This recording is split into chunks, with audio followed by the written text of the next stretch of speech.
Vous connaissez sûrement ce site. The Human Benchmark est un site contenant 8 mini-jeux, chacun avec un objectif différent. On y retrouve un M-Trainer, un test du temps de réaction, un Simon, un test de mémoire verbale et numérique, une partie dactylographie, un test de mémoire visuelle, et le plus connu de tous, le Chimp Test. Il y a, pour chacun de ces jeux, une note représentée par un pourcentage. Plus votre performance sera bonne, plus votre pourcentage sera élevé. Notre objectif tout au long de cette vidéo sera de réaliser un 100% dans ces différents modes, et pas de n'importe quelle façon. Nous allons créer 8 algorithmes permettant, pour chacun d'eux, de surpasser la limite humaine. Et au cours de cette vidéo, c'est la manière avec laquelle je vais m'y prendre qui va vous être présentée. Mais commençons d'abord par une présentation rapide de ces différents modes de jeu. Pour le premier, le M-Trainer, il faut simplement cliquer le plus vite possible sur une cible. Pour le temps de réaction, il faudra simplement cliquer lorsque le fond deviendra vert. Pour le Simon, il faudra retenir la séquence passée, puis la répéter.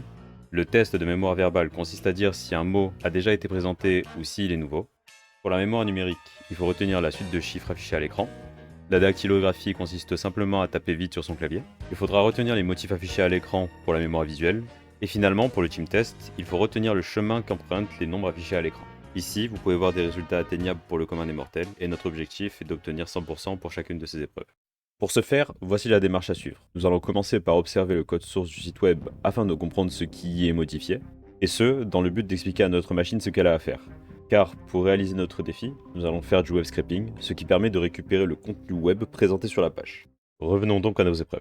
Pour le M-Trainer, on peut voir que le code de la cible est représenté ici. Il suffit juste de dire à notre programme d'aller chercher la division avec le nom pour qu'il puisse aller cliquer dessus.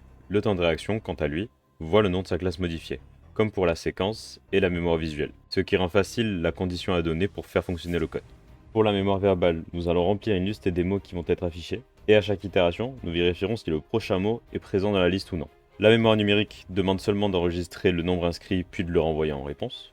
Il faudra envoyer un par un tous les caractères affichés pour la dactylographie, et le Chimp Test est sûrement le plus simple de tous à programmer, car il suffit seulement de regarder le nom de la division sur lequel le numéro est inscrit, et appuyer dessus dans le bon ordre. Bon, maintenant que tous nos éléments sont réunis, voici les programmes conçus sur base des informations que je vous ai données. Si vous voulez les essayer de votre côté, je vous laisse me le dire en commentaire, et je vous mettrai dans la description un GitHub avec le code. Allez, place au spectacle.